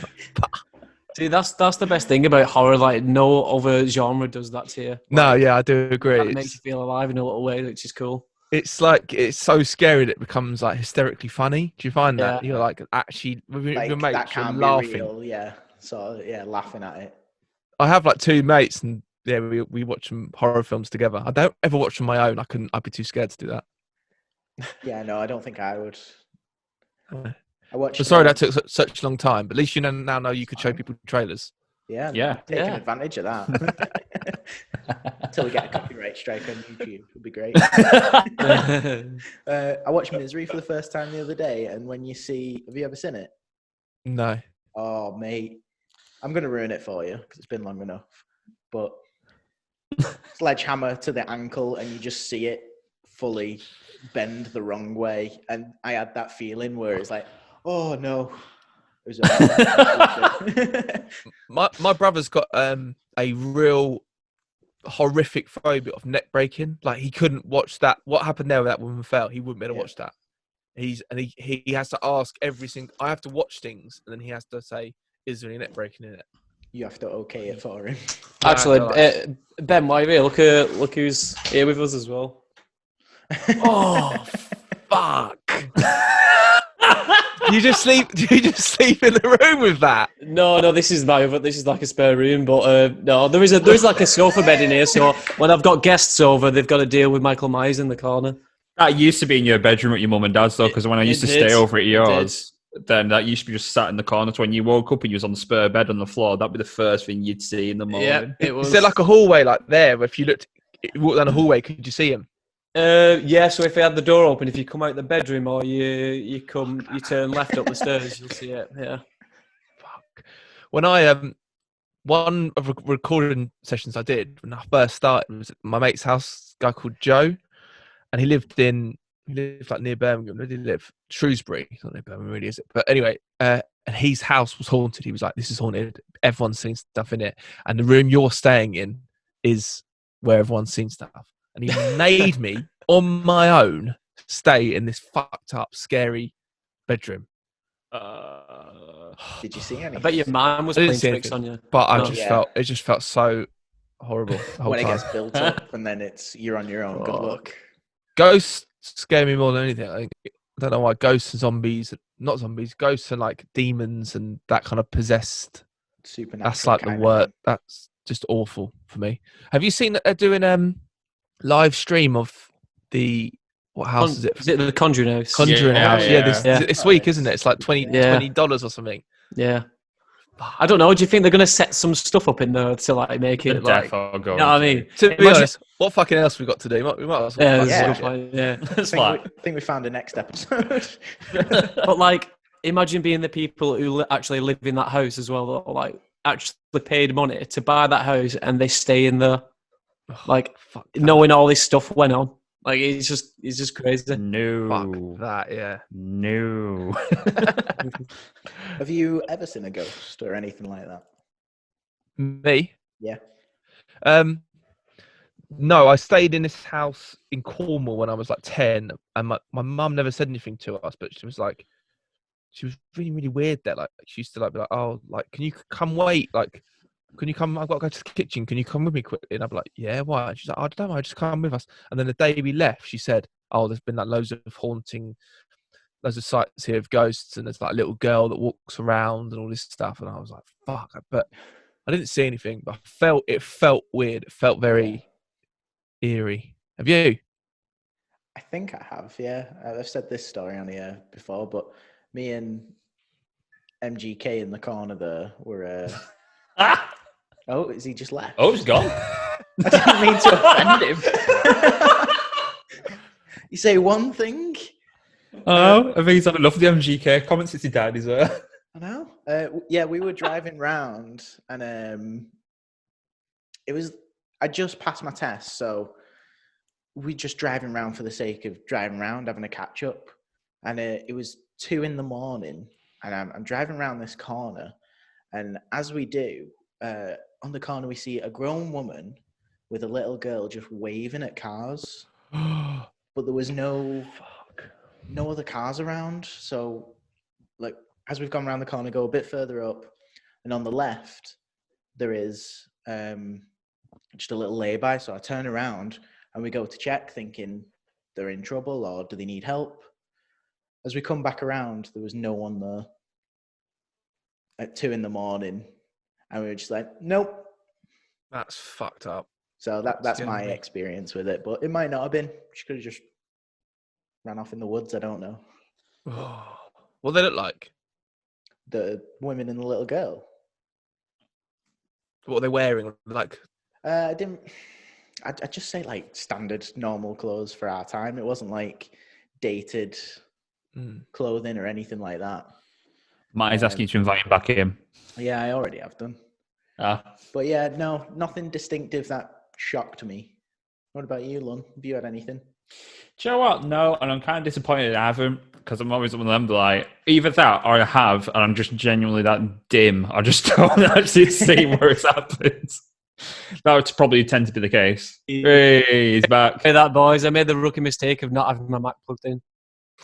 Oh my God. It was weird that we was talking about ghosts though, and my whole screen just went blank, and I was like, I was just telling the story of when we saw a girl and a woman stood on a corner waving. yeah, what the fuck? Right. You'd think we'd been making that shit up, you know, because you see it on horror movies where they're stood in like white or something. But we literally drove down round this corner and there was a woman and a kid waving. And me and Matt just kind of looked at each other and was like, fuck no, let's just carry on. So we carried on going and we thought, you know what, that's a bit of tight that actually, because if it was actually a real woman and kid, they probably need some help. So we turned back round again. A real woman and they were gone. Yeah, and they were gone. As opposed to those gone. fake women and kids that are just around. Yeah. It was just one of them dummies that you get in shopping places with like put clothes on. It was just Matty's mannequin, that's what it was. Yeah. Fuck. Oh, mate, what about the Exorcist doll? Oh, so has this been the... Actually, do a screen share of it, Matt, on here.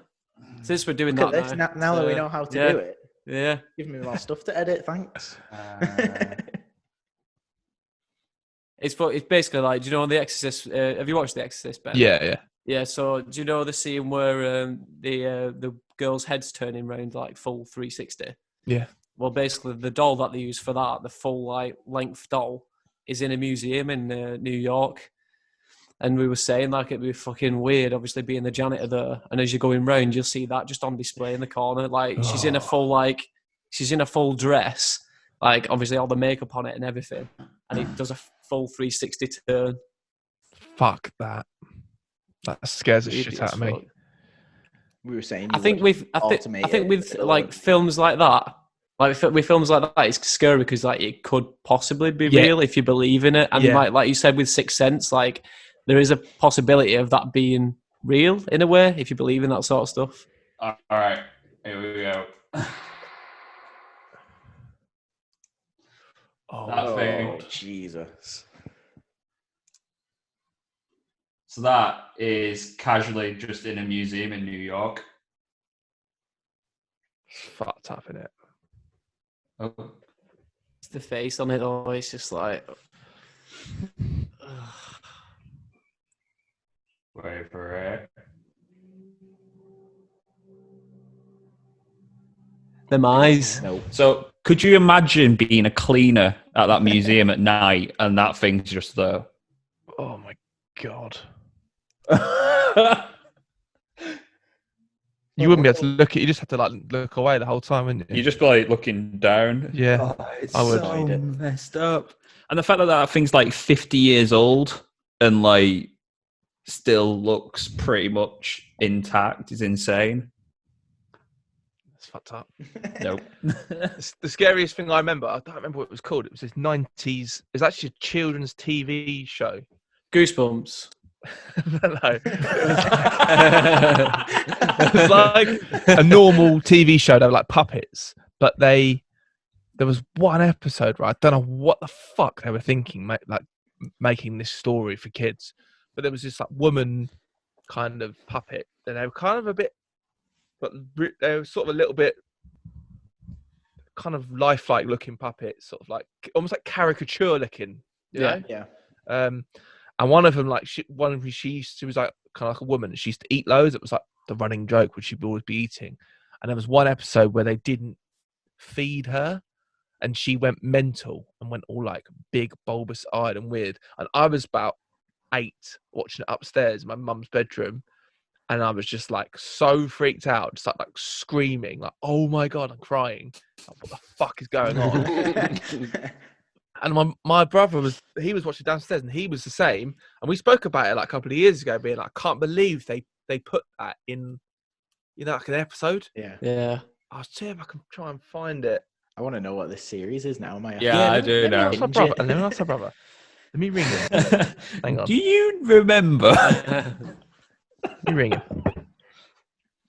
It's weird that we had all them sorts of programs going up like that and Goosebumps and all sorts, because that's what kind of got me into horror a little bit as well. But now, like nowadays, I don't know. Like I don't obviously look at children's programs, but I'm guessing they don't have them sort of things on there anymore. There's Really too weird. many checks now, isn't there? There's too many. Yeah. Right, he's ringing. He might There we answer. go.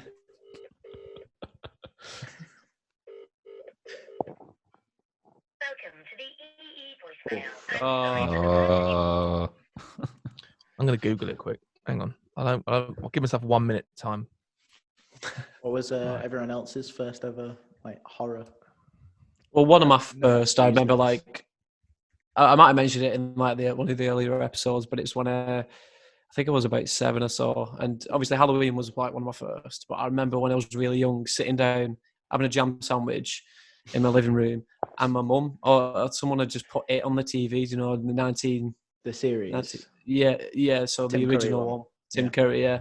And I was watching that like casually. Like it never really bothered me, but I think that's because I was like watching Goosebumps all the time. The only one fucked up one that like I saw was this Courage the Cowardly Dog episode, and it has this like mummy in it that's like stood out in the wind and it's waving side to side, and that always like fucking freaked me out.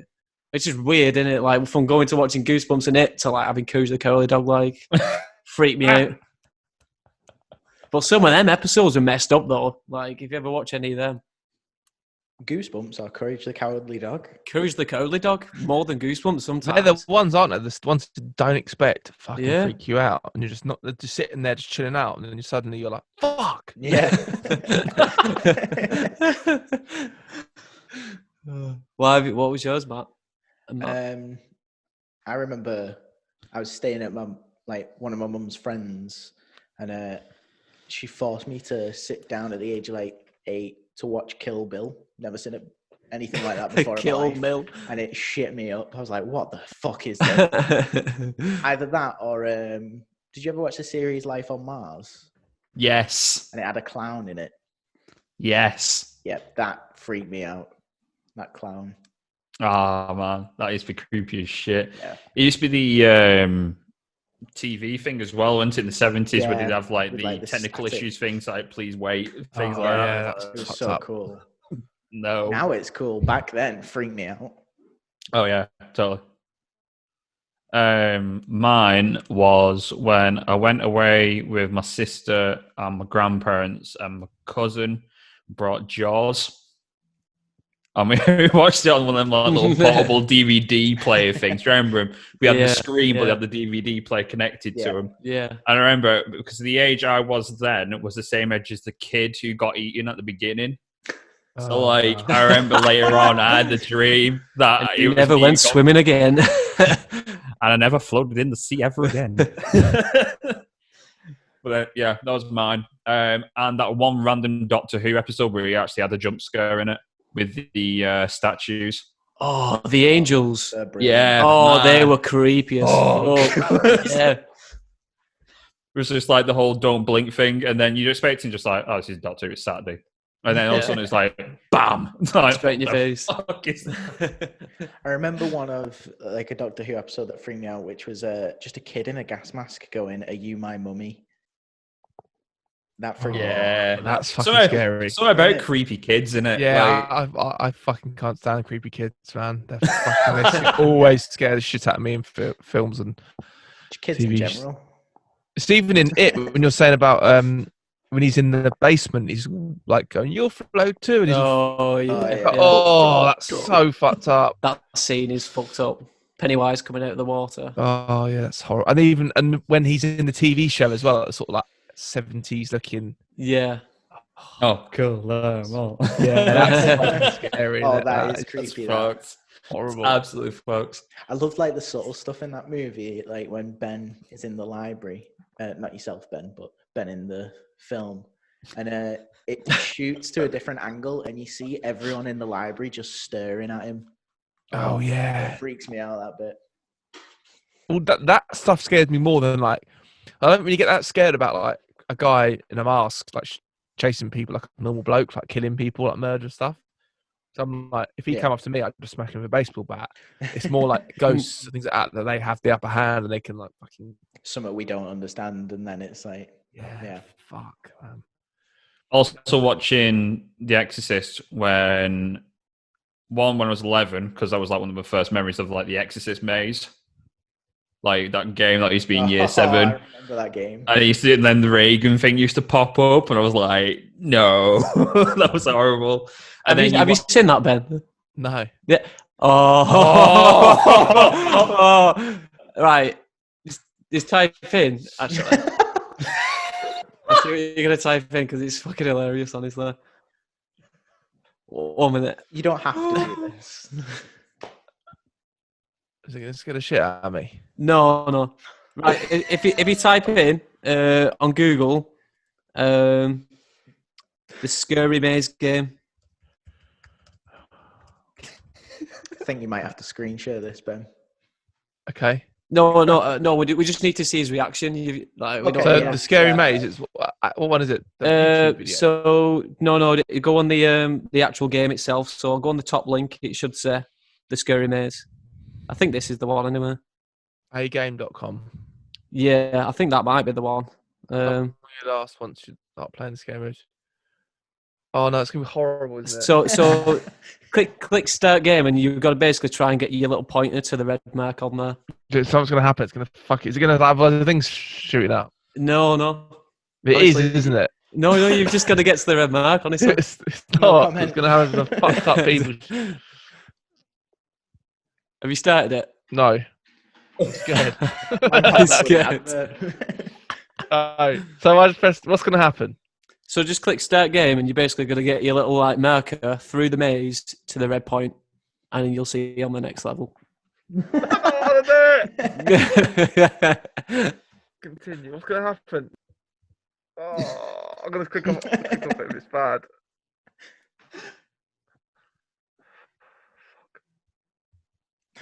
Fuck. Skip pad. Right, is it letting you go through? Yeah. Yeah. Right, try and reach that point. What's gonna happen? What's gonna happen? I'm on level 2 now. Yeah, you've got to do a few levels. There's only 2 levels. Yeah. What's gonna happen?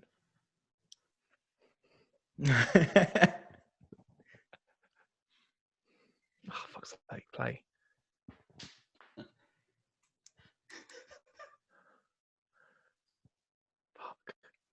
I know what's going to happen. Something's going to come up. It's on this one here, isn't it? Level 3, because it's really tight.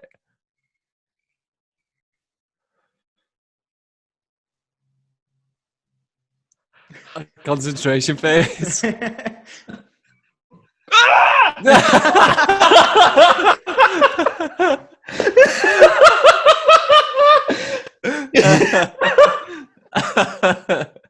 Oh my god, it's going out of my headphones.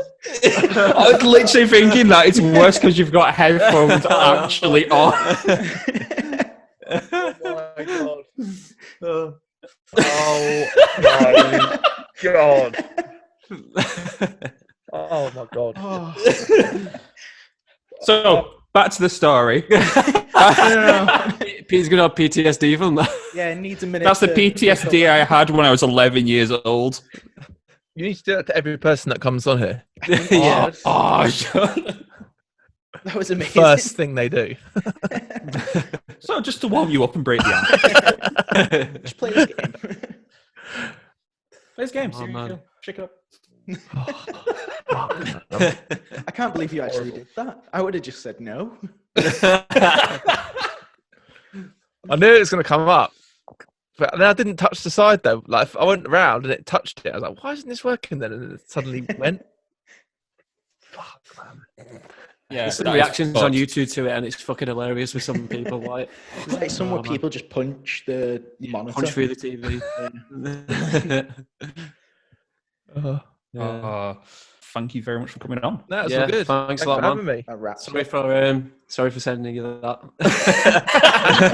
Apologies. It's all good. It's all good. I'll just a little sit down now. Yeah, recover. I actually like. I threw the headphones off. I think. yeah. Oh, it was brutal. Oh dear. Oh, Right, I'm going to stop recording and then we'll wrap up. go. Right, thank you for coming on, Ben. Really appreciate it. Yeah. Thanks a lot, mate. No, thanks for having me. Cheers, dude. Yes, that was episode 31 with our very, very, very special guest, Ben Sansom. Massive thank yous for Ben to actually take some time to speak to us. It was pretty rad. Hope we didn't petrify him for the rest of the day with the Exorcist maze, even though it was hilarious. And Matty trying to blag the whole factor that nothing pops up at the end of that. I was trying my best, and it worked. I'm He surprised did. he even did it. I would have just said no. He Yeah, I was probably quite hates surprised. us now. Oh, 100%. 100%. This is the first lot of quarantine episodes, so there's going to be a lot more content like this. If you have any ideas for guests, let us know. Yeah, and also don't forget. Sorry, had a bit of a tongue Oi. twist then. Oh. Don't forget to Don't forget to check us out on all our socials. So Facebook, Instagram, Twitter under an Earful Podcast, Spotify and other podcasting platforms you can catch us on. We're 31 episodes deep now. Go check out the rest of them. I nearly said the wrong thing again. Can't. I think you're broken. I'm broken. I've been stuck inside so this long. is I'm what broken. lockdown does. Yeah. Don't But forget anyway. to forget this podcast. But yeah, drop us a like and a follow and go check out the rest of the episodes. Thanks a lot, guys. Yeah, yo.